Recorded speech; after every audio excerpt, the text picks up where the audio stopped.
Radical Radio Collective. Good afternoon, listeners. You're tuned in to 4ZZZ 102.1 FM. This is Eco Radio, Australia's longest running peace and environment radio show, definitely, because we found out we've been going for 49 years. What if there was secretly one that's been around since before then? Well, we'd have to fight it out in the land of debating. Oh, true. Or maybe we should have like some kind of parking lot brawl, winner takes all, or we fuse together, become the coalition of peace and environment radio that's shows. Better. Consensus. Yeah, we have a consensus. Well, while we're still the Eco Radio show, we're going to be taking over your middle of the day, middle of the week, end of the month airwaves. My name is Dave. My pronouns are he, him. And I want to start off by acknowledging and paying my respects to the custodians on the country in which we broadcast. We're located in the city Mungingin on Turrbal Yagara Yugambeh land. I also want to acknowledge and pay my respects to all Aboriginal and Torres Strait Islander people who are listening in today. Our radio waves reach Cubby Cubby and Yinambara country in the north, Waka Waka country in the west. In the east, we pay our respects to the Quandamooka people, and down south we reach the Commonwealth, Nagaragwal, Mununjali, Wanjerabara and Yugambeh countries. Thank you to No Idea for all the great ideas. I find the idea of tardigrades getting tattooed a little bit off-putting. Next thing they'll be, wearing Ed Hardy hats and tap-out shirts, and they'll be douche degrades. What if one of them got a subscribed 4ZZZ tattoo? Oh, okay, yeah, that's all right. Yeah, that one's fine. All right, as you know, Zack is here. I am here. And we've also got in the studio Andrew Bartlett. Oh, gee whiz, just for me. Andrew is here because we're going to be doing continue our election coverage. We're going to be talking to a few candidates who have taken me up on an interview offer. We're talking to Ellie Smith, an independent for Dickson, and Rachael Blackwood, Queensland Senator candidate for the Fusion Party. And Andrew here is going to be talking to us a bit about the election and how it has been doing in the environmental world. How's the election been doing? Yeah, election. You've been doing pretty bad. Climate hasn't really been a part of the talking points. No, it hasn't. I mean, environment more broadly hasn't. In as much as climate gets talked about, it seems to be almost all through the prism of energy. Yeah. Which is as much about cost and cost of living, which is very important, of course, as it is about environmental impacts, and very little about wider climate issues, except from some of the independents, I might say, which tend to go under the radar because they're locality based and they're not part of the big song and dance media circus. Yeah. I mean, a little bit about the national environment laws and stuff like that. The salmon farming in Tasmania is up there, obviously bigger in Tasmania, but some... But that's only just because it's had a problem or a destruction of the local environment through the rotting flesh that's been very public. Yeah, and wider impact on, can't remember the species now, but a very endangered species, skate. The skate, yeah. So that's, I mean, it's obviously a big issue, and there's an independent running in one of the seats there who, the Liberals are preferencing Labor ahead of the independents, so I think his chances are a bit slim, but you never know.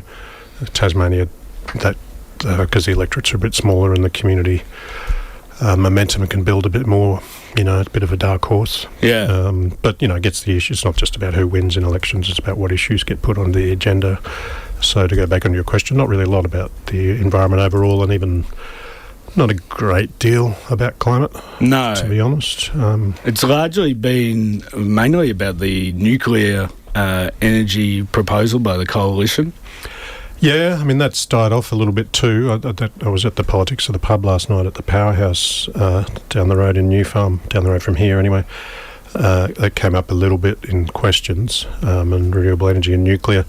I mean, Trevor Evans, a Liberal candidate for this seat, Brisbane, was saying, we released our nuclear policy really early, so we haven't been talking about it so much lately, whereas the perception is they've just stopped talking about it because it's really unpopular. Yeah. Even Ted O'Brien up at Fairfax, who is facing a challenge from an independent as well, up there, who's the sort of front person on nuclear, hasn't really talked about it much, although the Nationals leader, David Littleproud, seems to be talking it up a bit for whatever his reasons are. So that's sort of in there, but it's very much sagged down, although, to some extent, I don't want to sound too snarky about political parties, although usually don't need much encouragement, but, this elections are about convincing people to vote for you. It's like the selling phase. Yeah. And you're partly driven by what the voters find most important. So there's a bit of mix of both. Sometimes parties don't talk about stuff that doesn't go well for them, but to some extent they prioritise the issues that are most likely to shift votes. And perhaps, unfortunately, climate isn't, and maybe the nuclear, the attacks on the nuclear proposals, have already had their traction and had their impact, and now so they've moved off to the next subject. Yeah, targeting down on the ones that'll, perhaps shift more votes, which are important issues but don't tend to sit in the environment. And I guess with peace more widely, AUKUS has sort of been up there as a bit of a proxy issue for the US relationship under Trump in particular and all that stuff. Mm-hmm. How many votes that shifts, I don't know, but I do hope that's, particularly if we're in some sort of minority parliament situation, power sharing arrangement or whatever, that it provides a pathway into reassessing the whole defence relationships, because it's been pretty shallow, to be honest. Yeah. And AUKUS is as close as we've got to talking about it, important as it is, but only one part of a pretty significant area that, hardly ever gets much decent examination any time of the electoral cycle, to be honest. But yeah, well, we talked to Cameron Leckie last week. He's great, Senate candidate for Australia's Voice here in Sorry, Queensland. I should be neutral. Yeah. Well, I mean, you have a background as a Queensland Senator for both the Australian Democrats and the Greens. So you have a very particular insight into the campaigning and running for seats. How do we get the environment back on people's lips? I think the big thing is, and this isn't just down to individuals, I mean, there's a lot of environment groups that I think need to re-examine their strategy, to be honest. There's a lot of quite well-resourced environment groups. And, of course, they do their best, and it's hard, but you obviously don't do it when the election starts. You do it, the day out, from next week. Mm-hmm. And really start building on a strategy for elevating it. There's some the climate, what do they call those? Climate 200? Oh, no. No, the Conference of the COPs, Conference of the Parties that happen around the world that I feel very cynical about, they're up to about COP 29 or COP 30 or something now. They're still treading water pretty much, but the next one of those is supposed to probably be not the next one, the one after in Australia somewhere. In Adelaide, I think it was. Yeah, it's always like winning the Olympics. Everyone's coming here to talk about what a disaster climate is. Hurrah! Flying from all around the world in their carbon emitting planes. But, it's just a chance to get things on the agenda, not so much at the conference, which I think are pretty much a giant waste of time in my view, but the wider public debate that can, because it's in our country, we've got to look like we're doing something decent. Yeah. So, that's a platform for that, and I think, other groups, have to rethink the strategy a bit about getting it on the agenda, and, you can't rely on political parties, any of them really, to just deliver. You've got to lead the way, and they'll follow where they think there's some advantage for them. Yeah, right. So we've got to make that advantage obvious. Yeah. That, we are voting for climate action. We are voting for the environment, and you need to make that obvious to the candidates when you're casting a vote or asking about their policies.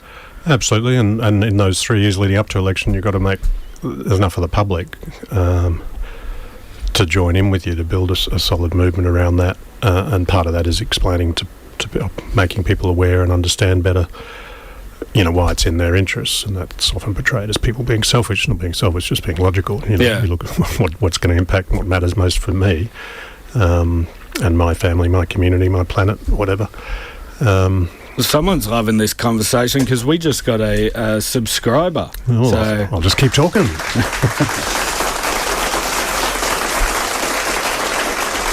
But I think that's part of the challenge there. Sorry to talk over the applause. that's all and right. Thank you to the very much, subscriber. Kate from St Lucia. Fantastic. The crucial thing is that, and I feel, climate was a big issue.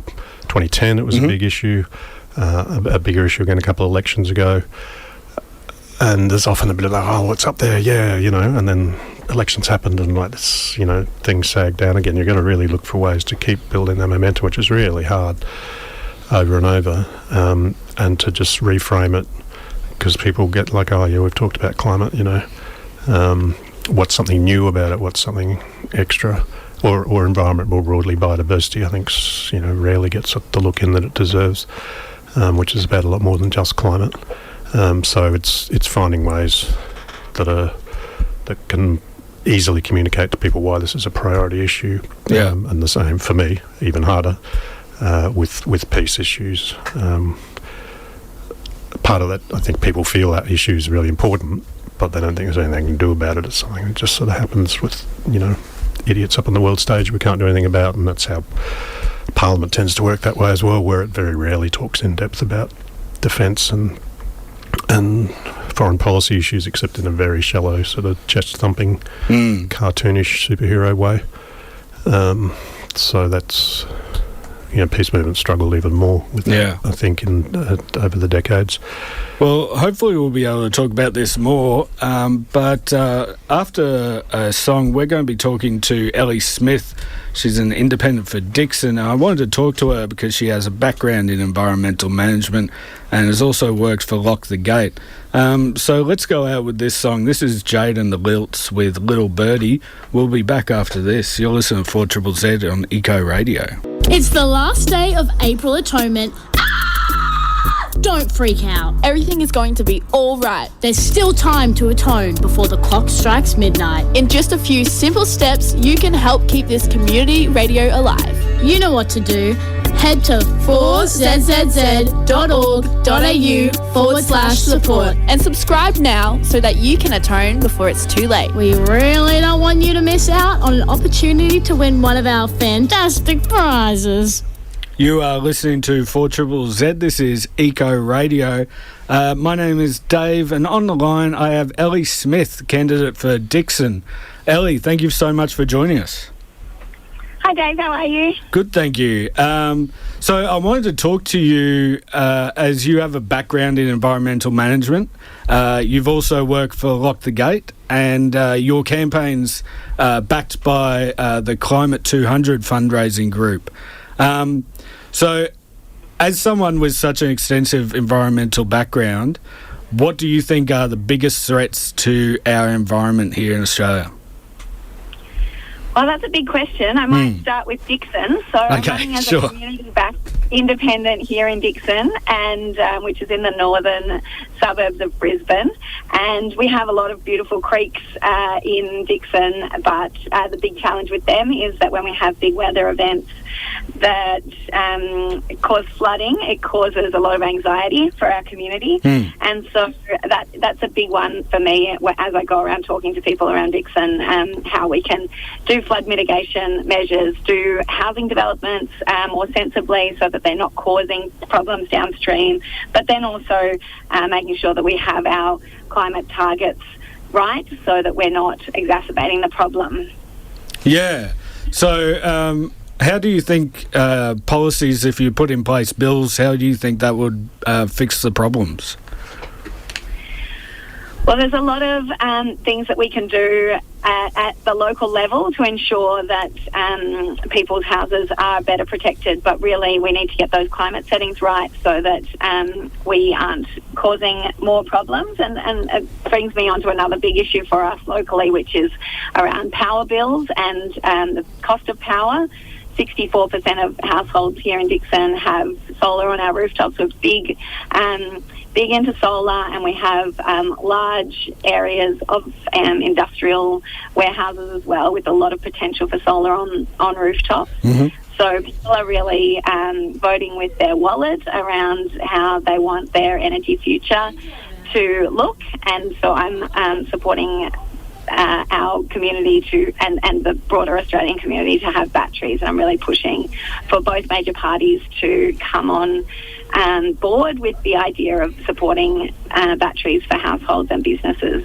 Yeah, right. So you're big on to renewables and battery backups. You told The Guardian that Peter Dutton's nuclear plan is a distraction. Do you think that the Coalition aren't serious about implementing that plan? Oh, you'd have to ask Peter Dutton whether he's serious about it. He has recently made comments that he would support a nuclear reactor here in his own electorate of Dickson, which was a surprise to the rest of us living here. It's a big cost, and on many fronts, and a lot of people in Dickson are really just focused on how are they going to bring their power prices down immediately, not in 12 to 20 years' time. And even that's debatable whether nuclear would ever bring power prices down. It would take a massive government investment. So, it's really a distraction for us because people here locally just want to see their power prices come down. Yeah. I mean, we talked about renewables and that part of the energy grid. There have been pushback on renewables in places like Youngalla. And I was wondering where you stand between a renewable going ahead, a renewable power plant going ahead, or protecting vulnerable biodiversity areas. I support large-scale renewable where it's appropriate to go, and we have a lot of areas where it makes sense to build large-scale renewables. Here in the outer suburbs of Brisbane, it makes the most sense to build solar on rooftops and then have that as backup, and it makes sense to have our power being produced as close as possible to where it's being used. Mm-hmm. So that's really the focus for me, is how we get more renewables on our grid locally. Okay, so if you are elected next month, what are your main proposals as the member for Dickson?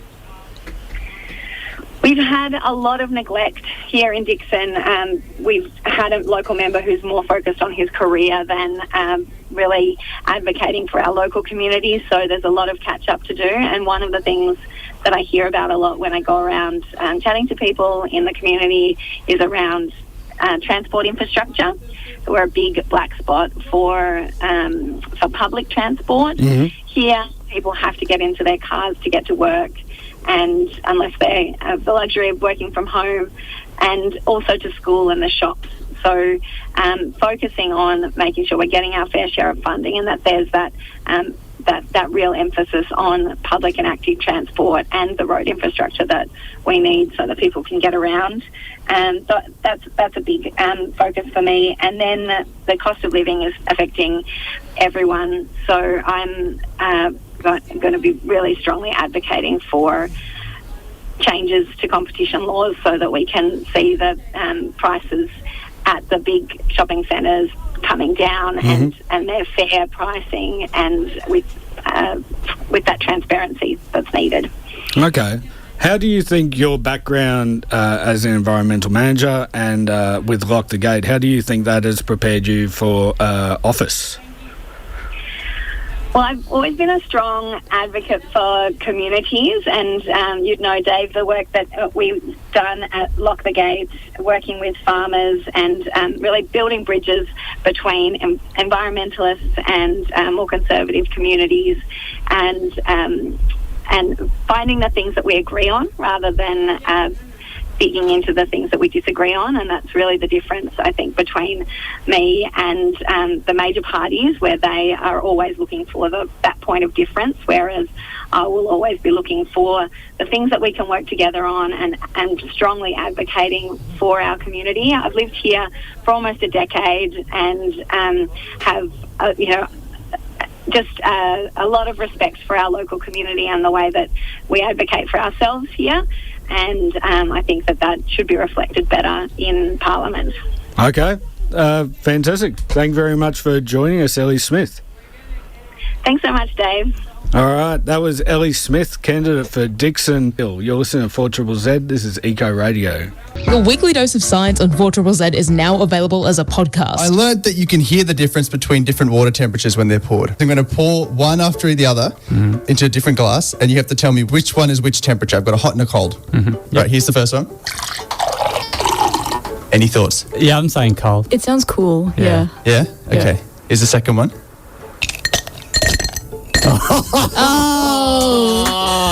Well played. Shut up. Search No Idea 4ZZZ on your favourite podcasting app. That's spelled KNOW, like no idea. It's a visual pun on an audio platform. I don't know why we did it. Welcome back. You're on 4ZZZ. This is Eco Radio. Welcome back. On the line now, we have Rachael Blackwood, Queensland Senator candidate for the Fusion Party. Rachael, thank you so much for joining us. Thank you for having me, Dave. I'd just like to correct you. I'm the Brisbane candidate for House of Reps. Oh, my apologies. That's okay. So, as the Brisbane for the Brisbane House of Reps representative, what do you think the biggest threats to our environment are?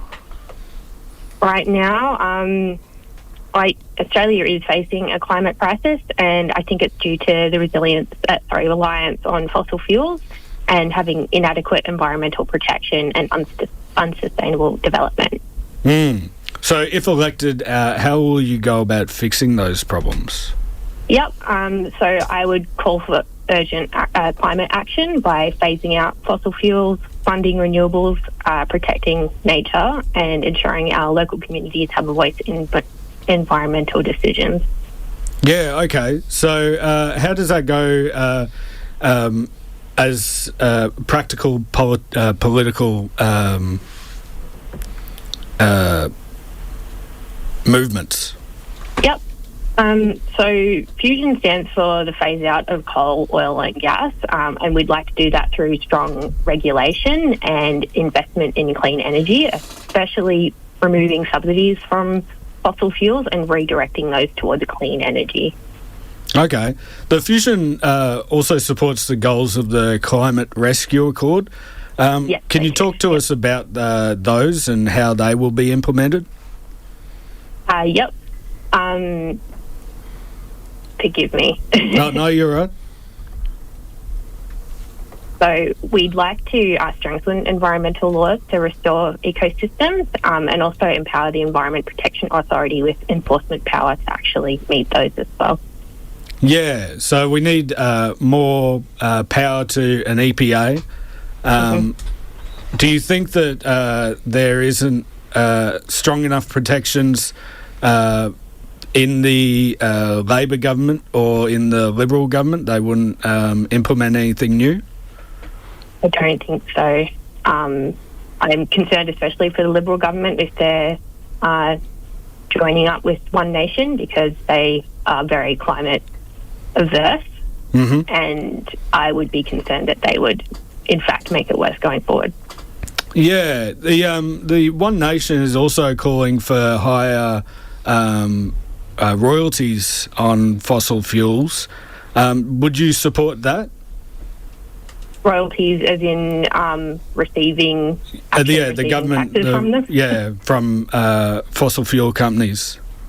Absolutely. I think if we can't really stop mining, obviously we need it for other things as well. You know, zero mining isn't actually going to move us forward, but we should be certainly receiving royalties on those back into the economy. And what would you like to see those royalties fund in particular? I'd like them to fund green energy, but also other, like public transport as well. You know, being able to reduce our climate impact through, you know, better public transport would be ideal for all of us as a community. Fusion is interested in a high-speed rail as well between Brisbane, Sydney, Canberra and Melbourne, which would allow, you know, better travel around our country. So large that, you know, flight is kind of the only option, and rail would improve that. Yeah. You also want to implement improved water security through sustainable wastewater management. Right now we use fresh, clean drinking water to, say, flush toilets, to water the yard. What would you like to see change with our water management? I think, we should be recycling as much water as possible. We're very blessed in Australia to be able to use drinking water in, all of our other water systems. But, ideally it would be best if we are maintaining a reasonable use by recycling the water we do use. Okay. So as a smaller party, the Fusion Party, what would the main goal for the party be if they had candidates elected? Yep. Our main goal is to achieve net zero by 2035 with 100% renewable energy in place by 2030. Okay. That's a good thing to be working towards. And how practical do you think that is within our, renewable adverse political climate? Yes, it's ambitious, but we think it's achievable with, political will and the proper investment. The technology already exists, and we just need to stop propping up fossil fuels for that. Yeah. Okay, fantastic. Thank you very much, Rachel, for talking to us. Thank you for having me, Dave. That was Rachael Blackwood for Brisbane, part of the Fusion Party. Let's go to a song now. This is Cuckoo Coco with Kubaki 2.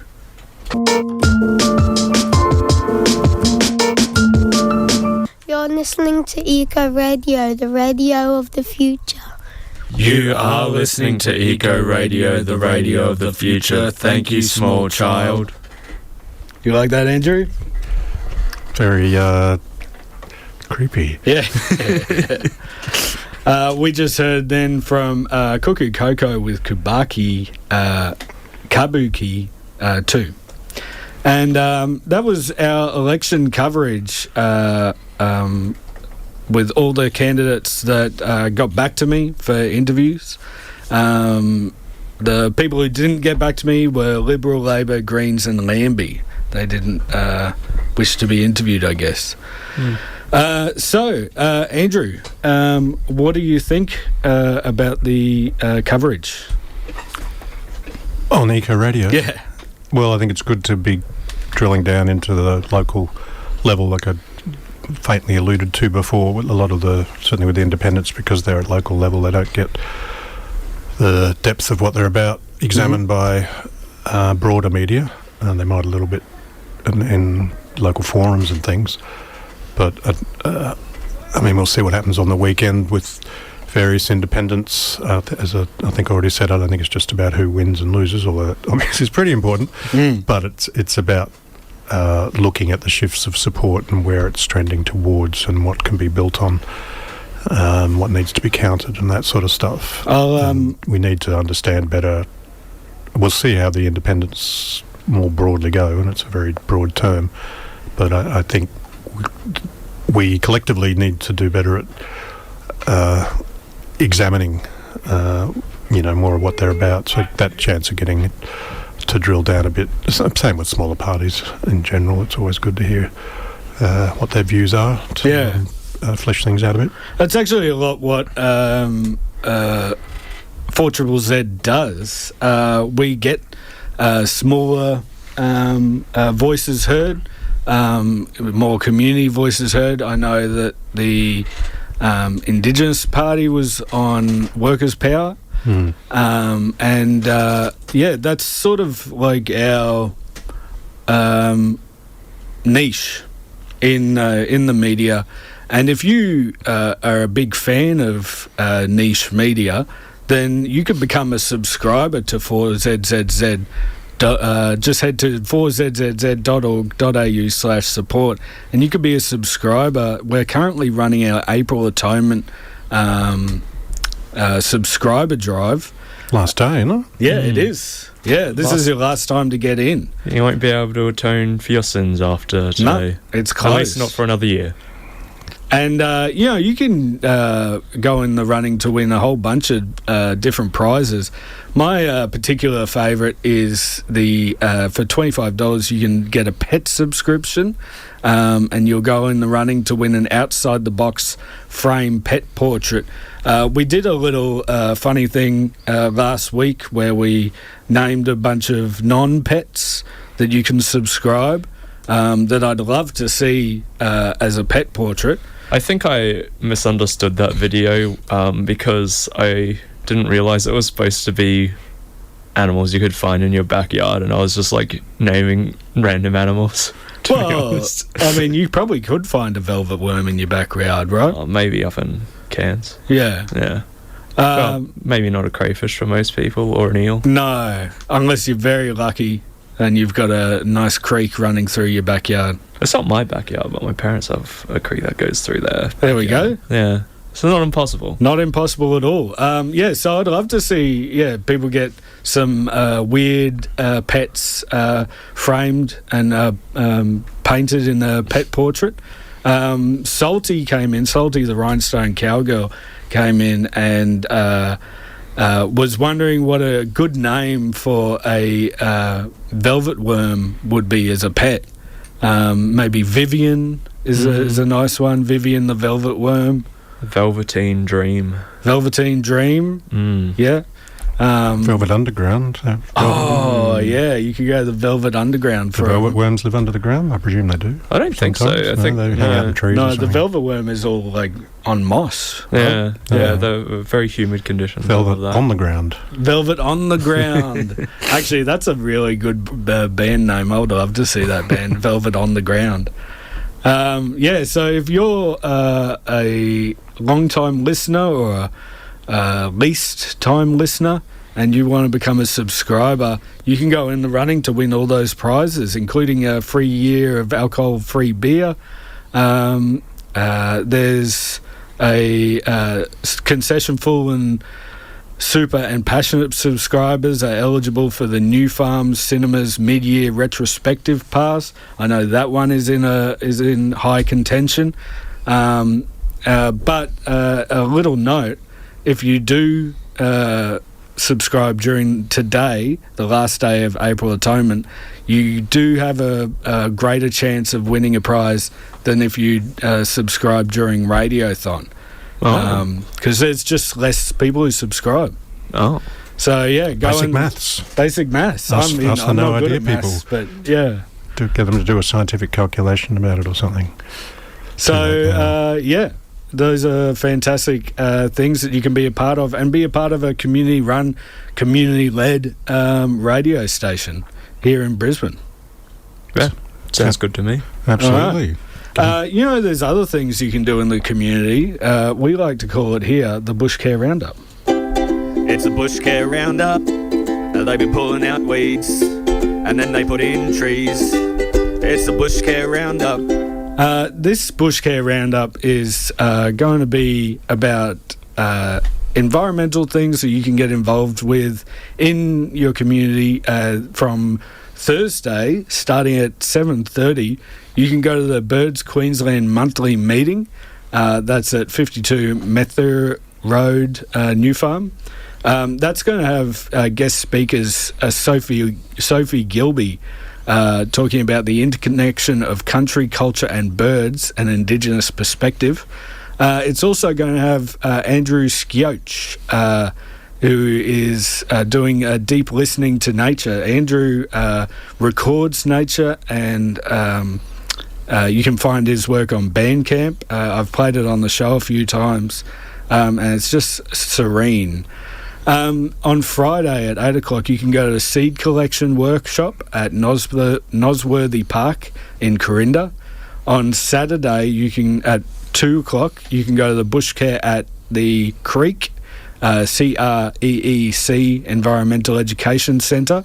That's up in Burpengary. What's happening on Sunday, Zack? On Sunday the 4th, at 6:30 a.m. there is a bird walk with Professor Hugh Possingham at the Archerfield Wetlands Community Hub. That's fantastic. Hugh Possingham, wealth of knowledge. Very, yeah, he knows. Former Queensland chief scientist. Oh, yeah. He still does work with the Queensland Conservation Council, doesn't he? Yeah, I'm sure he would, yeah. Yeah. Also a Rhodes Scholar. Yeah. Yeah. So is Tony Abbott. Let's not go too far down that path. At 7:30 a.m. there is the Buranda Bushcare Working Bee at 66 Barron Street, Greenslopes. From 8 till 10 a.m. there is the Bushcare Working Bee in Denmark Hill Conservation Reserve, and that one is out in Ipswich. From 9 till 11 a.m. there is a Bushcare Working Bee Peace Park Arboretum at Arboretum, yep. Arboretum at 179 Matthew Street, Rosewood. And then at 3 p.m. till 5 p.m. there's a Bushcare Working Bee Bridgewater Park, and that one is at 5 Vistula Circuit, Springfield. And don't forget, one of the best things you can do for the bush this weekend is making sure you go and vote for the bush. The bush, yeah. Yeah, vote for action on climate change. Vote for protection of our wonderful environment here in Australia, and actually all around the world. Elections don't just stop at your circle, where what's it called, electorate. They have repercussions everywhere we go, and that's our election coverage for this federal election. Won't happen for another 3 years, so we hope you've enjoyed it. Yeah. If you have enjoyed it, text us in a little text and say, I've enjoyed your election coverage. Very insightful. Yeah. We've got 3 years to prepare for the next one. 2028, we've got the federal one, we're going to have the council one and the state one, all in 2028. So oh my God, that's going to be a horrible year. Festival of Democracy, all these interviews with you. Come on, I thought you'd get excited. No. All those different voices getting elevated finally and getting a voice on 4ZZZ. I walked through to the early gauntlet. voting. Walked through the gauntlet, and I actually did do a trick where I grabbed the election how to vote cards that they've sent through the mail, and I walked through and I said, I've already got them, and I shoved it in everyone's faces. It was not fun for anyone. I know someone in my class this morning was talking about how they were going to put one party at a certain level, but it turns out they were all annoying them on the way to vote, and so they voted for them lower. Okay. I'm sure you might be able to guess who that is based on their YouTube ads, but... Right, yeah. Yeah, absolutely. So let's send you off to the wonderful whimsy of Jordan on Sonic Aliens. Today they're going to be interviewing Slowdive. Whoa. Yeah. So stay tuned and don't touch that dial, because also Goo comes up after Sonic Aliens. All right. You've been listening to 4ZZZ Eco Radio.